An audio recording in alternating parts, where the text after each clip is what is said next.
I think it's a tremendous disservice to create this distance that the medical schools have taught is appropriate. I think really you have an obligation to get enough emotionally involved with the people that you're taking care of so they realize, first of all, you're a human being. Secondly, that you actually care about them as human beings. You actually care. It matters to you whether they make it or not, whether you got that last lymph node, you know, whether they suffer, whether they get good pain management, whether they're able to eat or move their bowels or whatever, that you really do care about that stuff. It's a tremendous thing for them because they realize that they're not being abandoned. I came back to Dr. Shevlin and I said, look, Doc, I said, I'm never going to see another doctor again. I'm either going to win or lose with you. And what he told me was, hey, he goes, we're in this together. He goes, and I promise you that I will never give up on you. This is a person that we're supposed to be, all of us, relying on to stick with us to the end. And we're asking them now to change and bring on the end. I mean, to me, it's ludicrous because physicians, number one, they're not educated in how to do this.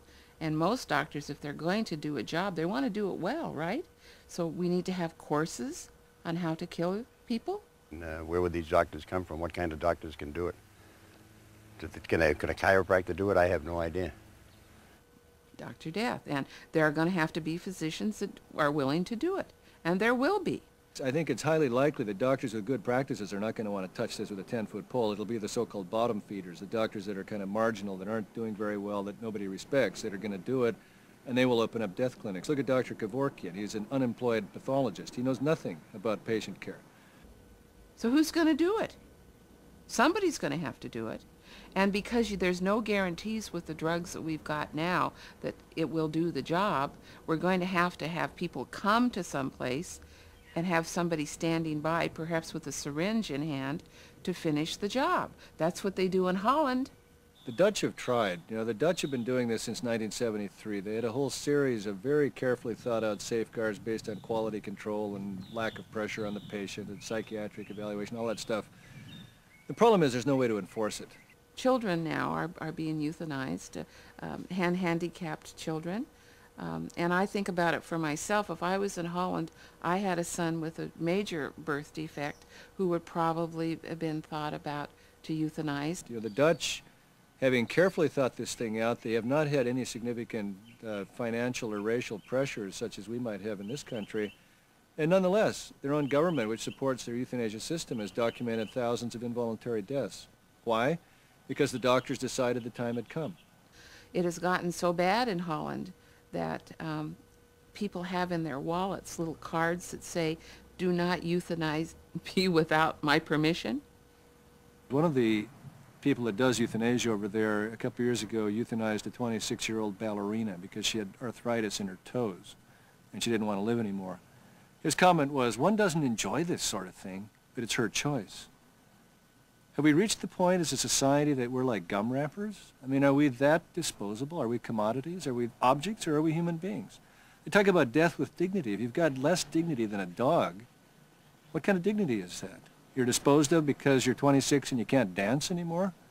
What about taking up painting? What about learning a new language and teaching people in the third world? I mean, there are all kinds of things that people could do with their lives besides dance, but you take it at face value because she's got a short-term depression and you kill her. What sort of a society is that? What are we becoming? I mean, that's the final act, and there's no hope there at all. Did you ever hear of doctors making mistakes? Did you ever hear of medicine improving? Would you want to be the person they're going to stick the needle in? I think all of us want the best medical care we can get. And is the best medical care going to be euthanasia?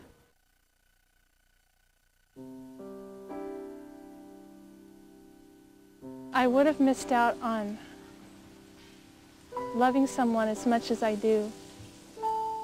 I can't even imagine missing out on that. But I didn't know him then. I didn't know that that was in my future.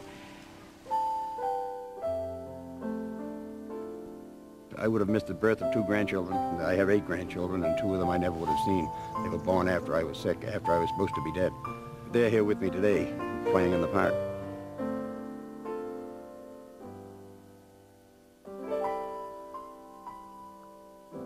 love watching the snow fly in the wintertime, and I love watching the leaves come down in the fall. You know, I mean, life is a precious thing. I would fight forever for that last 5 minutes.